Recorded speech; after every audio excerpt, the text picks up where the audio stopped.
Turkey and Venezuela signed a new set of bilateral cooperation agreements with the framework of President Nicolás Maduro's tour of Eurasian countries. Also on Tuesday, Jesucita Moreno Mosquera, a leader of the El Choco region, was assassinated in Cali, southwest Colombia. She was known throughout the country as Doña Tuta. At least 17 people were killed and dozens injured on Wednesday when a train derailed near the central Iranian city of Tabas after hitting an excavator.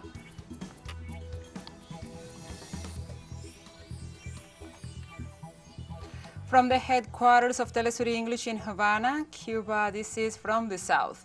I'm your anchor, Gladys Quesada, and these are the news. The governments of Turkey and Venezuela signed a set of bilateral cooperation agreements within the framework of Venezuelan President Nicolás Maduro's tour of countries in Eurasia.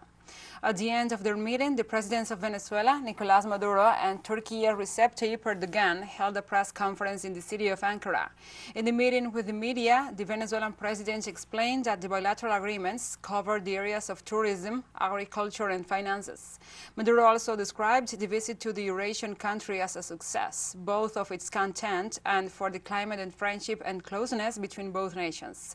In this context, the Venezuelan head of state invited Erdogan to pay a visit to Caracas and thank him for the solidarity shown during the COVID-19 pandemic. We move on to other topics. In Mexico, there are important developments in the struggle being waged by the parents and friends of the 43 missing students of Ayotzinapa.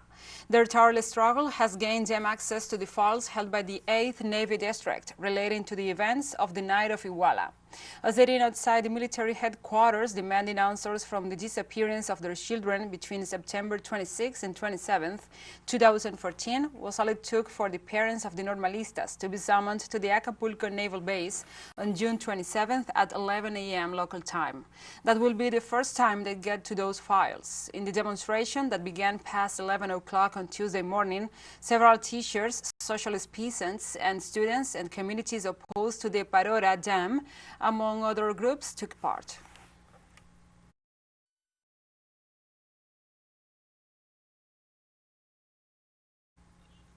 And the National Union of Cuban Jurists opened its 9th Congress at the Havana Convention Center, aimed at strengthening the organization and its practitioners within their social and legal responsibilities.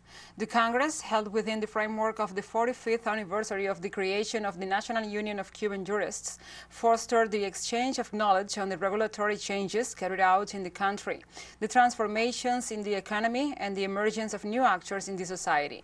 Under the theme Science, Law, and Innovation at the Service of Justice, the Congress was attended by Deputy Prime Minister Ricardo Cabrizas Ruiz and more than 200 delegates. During the sessions, the attendees approved the declaration issued by the Cuban government related to the exclusion of Cuba, Venezuela, and Nicaragua from the Summit of the Americas. On December 6, 2018, the President of the Republic visited the law school at the University of Havana and met with the faculty, and with extraordinary modesty the President asked the professor for help to make better laws for the country. I saw in my colleagues a smile of satisfaction because they were asked for what they had been demanding for a long time, which is that the formative process that this country has done in the university, in preparing master, in research stays abroad, in publication, could be paid back in the creation of stronger legislation for the country. The president of the Cuban Society of Civil and Family Law, Leonardo Pérez Gallardo, referred to the new family code as an example of the country's achievements in these fields. Today we are in a very advanced state of certain legal norms, but in the next legislature we will have an important challenge: the jurists, the university professors, to build new regulation in which we will not only have to test and continue testing from the contribution of the legal science, but also from the construction and the contribution that the people can offer. During a speech before representatives of the Cuban civil society, President Miguel Díaz-Canel Bermúdez denounced the discriminatory manner of the 9th Summit of the Americas organized by the United States and the insufficient regional representation of the meeting. The U.S. government organized the 9th Summit of the Americas in the city of Los Angeles with discriminatory participation and insufficient regional representation. For Cuba, the exclusion was not only against the government, but also against the representatives of civil society and social actors, including our youth. On an update from the 9th Summit of the Americas on Tuesday, U.S. Vice President Kamala Harris announced a $3.2 billion private investment to stop migration in Central America. The offer had been negotiated hours before with American businesspersons. Harris, very absent from the political scene and without any progress to show on the commitments made in her tours through Mesoamerica, announced 3 private investment projects. Under the name Central American Service Corps, the initiative has been launched in the absence of several presidents of the sub-region who were not attending the meeting. The private funds will be managed by the United States Agency for International Development, USAID. Although government spokespersons said the initiative supports Washington's strategy to address the causes of migration, the programs and the allocated funds are far from what Harris had agreed with the governments of the countries involved, as Mexico's President Andrés Manuel López Obrador recalled earlier on this very Tuesday.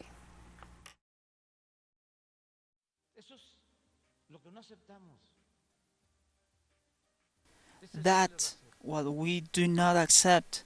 This double standard. It's been 5 years and the legislators have not been able to authorize $4 billion to face the causes of migration, but they really authorize or earmark 35 or $40 billion for weapons, for war. teleSUR expands its signal with new satellite parameters. Since more than ever, the world connects to us and our stories are being heard in other farther away nations. These parameters are in place since June the 1st in Latin America and the Caribbean, both in English and in Spanish, and quite soon further changes will be implemented for the signals in Europe, the Middle East and Africa. This new multi-platform will continue providing truthful content to oppose the hegemonic media's narrative and our faithfulness to our audience. We'll take a short break now. Join us again after this.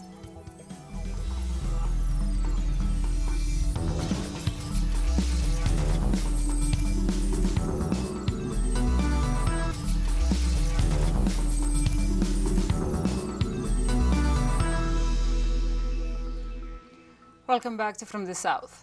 On Tuesday, Jesucita Moreno Mosquera, a leader of the El Choco region, was assassinated in Cali, southwest Colombia. She was known throughout the country as Doña Tuta. According to information confirmed by human rights organizations, Jesucita Moreno was murdered in the capital of the department of Valle del Cauca when she was on her way to pick up a food order for a family celebration. Doña Tuta had voiced her opposition to the armed conflict that devastated the territory of El Choco from her community in Nuaunama in San Juan. Her tireless activist work in favor of her community made her target of the previous assassination attempts, as well as rigged judicial proceedings.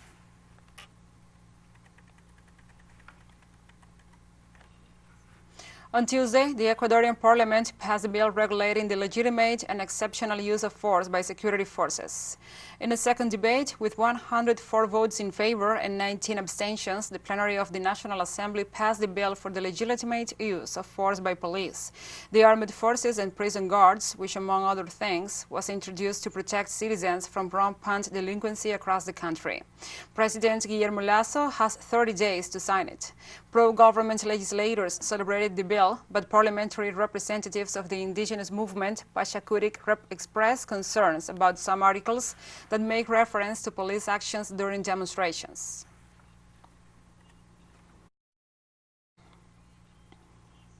The Brazilian justice condemned this Tuesday President Jair Bolsonaro to pay a sum equivalent to about $20,700 as compensation, considering that he affected the exercise of freedom of the press. Justice Tamara Hushbreg-Matos ordered the president to pay 100,000 reals as a compensation for collective moral damages to press professionals. The judge recalled different attacks by Bolsonaro on journalists and assured that this has repercussions on their professional practice, as informed the Union of Professional Journalists of the state of Sao Paulo, the SJSP. The compensation money must be invested in the special fund for the reparation of diffuse interest, which can allocate these resources to support state and independent communication professional groups.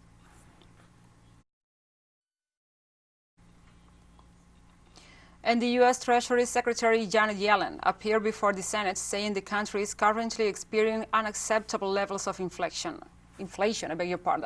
Summoned by the Finance Committee of the Upper House to explain budgetary issues, Treasury Secretary Yellen acknowledged that the U.S. is facing great macroeconomic challenges and setbacks linked to disruptions caused by the effect of the pandemic on supply chains. Yellen said the current energy crisis and the ensuing food crisis are putting unprecedented pressure on the administration. Secretary Yellen has been harshly criticized by Republican senators for her last year's misguided statement about the path inflation will take.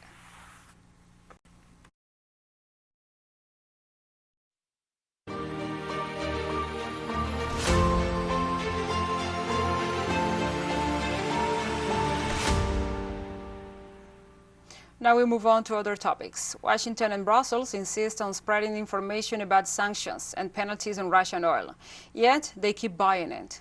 An investigation carried out by the Center for Research and Energy and Clean Air located in Helsinki showed that hydrocarbons imports have arrived at the ports of New York and New Jersey since April with hidden senders. Leonid Hasanov, an industrial expert, explained that documents for these kinds of shipments can be made in such a way that the true origin of the cargo is never exposed. Through the Suez Canal and the Atlantic, the United States, which has become a supplier of oil to Europe, imports crude oil from Indian refineries, which are major buyers of Russian oil. And we have more news coming up after a final short break, so stay with us.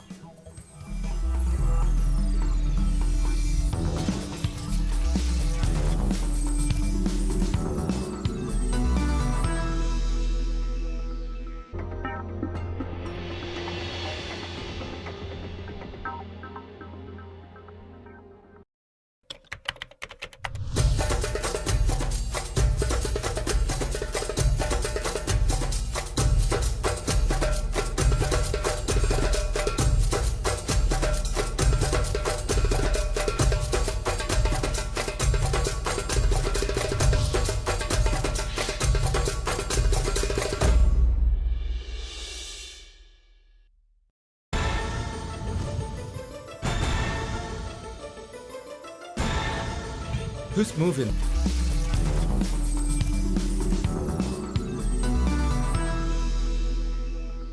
Welcome back. At least 17 people were killed and dozens injured on Wednesday when a train derailed near the central Iranian city of Tabas after hitting an excavator. According to an emergency services spokesperson, 37 people were injured during the accident and have been transferred to a nearby hospital. He also stated that the number of dead may rise as most of the injured are in critical condition, adding that 24 ambulances and 3 helicopters have been dispatched to the scene. Tabas is located in South Khorasan province, roughly 900 kilometers by road from Tehran. At the time of the accident, the train was carrying 348 passengers. The Commission of Inquiry for the Occupied Palestinian Territories conducted an investigation revealing that the occupation, discrimination, and Israel's culture of impunity are the main causes of the prolongation of the conflict in the region. The report points to Israel as responsible for the roots of the violence throughout its failure to respect the laws and customs of war, including those of belligerent occupation, violations and abuses of individual and collective rights. The investigation also found that the Israeli authorities have shown a lack of commitment to upholding human rights and no respect for international humanitarian law.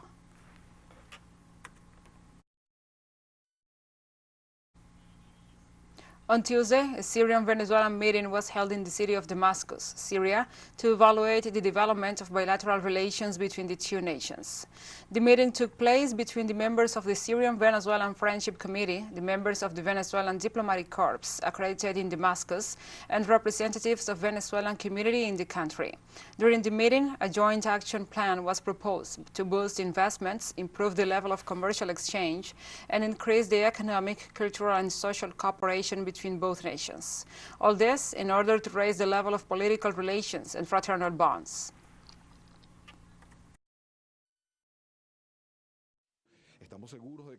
We are certain that the scope of this agenda and the implementation of this agenda will contribute to the strengthening of the ties of friendship and fraternity that exist between Syria and Venezuela as brother countries who work towards the utopia of building a better world, which is possible when it is done from the heart. This is the first of a series of meetings that were scheduled starting today in order to follow up on the objectives of the Common Work Agenda and to be able to supervise and verify the realization of all the points that were raised today. Nigeria's ruling All Progressives Congress Party, APC, held its primary election on Tuesday to choose a candidate for next year's presidential election. 23 personalities in the running for this primary hope to become the APC candidate for this election. The winner will face former vice president and candidate for the main opposition's People's Democratic Party, the PDP, Atiku Abubakar, among other candidates in February 2023. The PDP held its own convention last week, where 75-year-old Abubakar, an influential and wealthy Muslim politician from the north who has contested 5 times for the top job, emerged as the flag bearer. Nigerian President Muhammadu Buhari will step down next year after reaching his constitutional limit of 2 terms in office.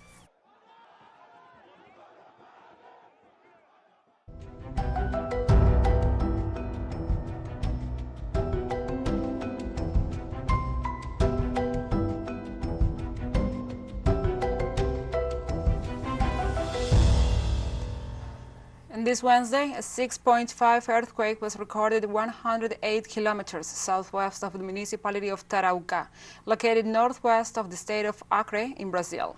According to the U.S. Geological Service, the earthquake happened at about 0 hours, 55 minutes local time, and it was located at a depth of 616.2 kilometers. According to the Metsul Meteorological Company, it originated at a dense depth. That is why it did not have devastating consequences on the surface, and no material damage has been reported so far. Meanwhile, the Euro-Mediterranean Seismological Center said the earthquake's depth was at 612 kilometers, located in the epicenter 366 kilometers east of Pucallpa in Peru.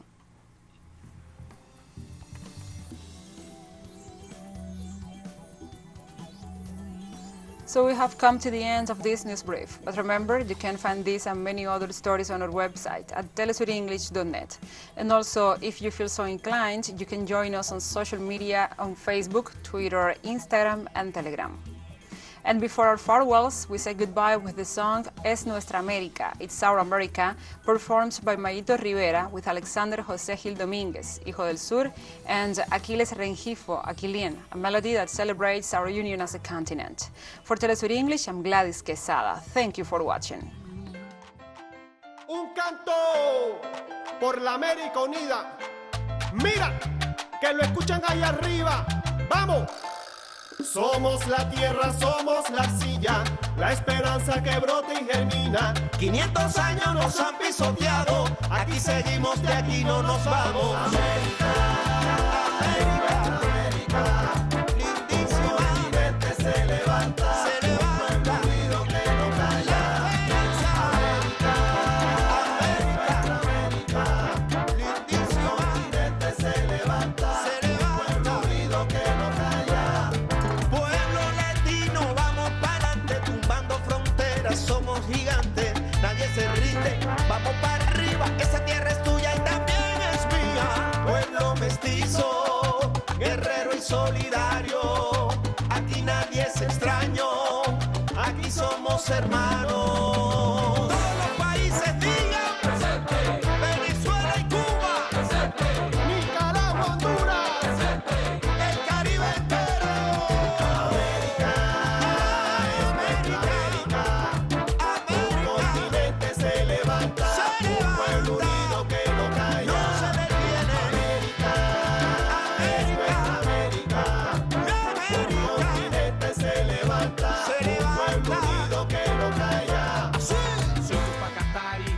y que es puro sin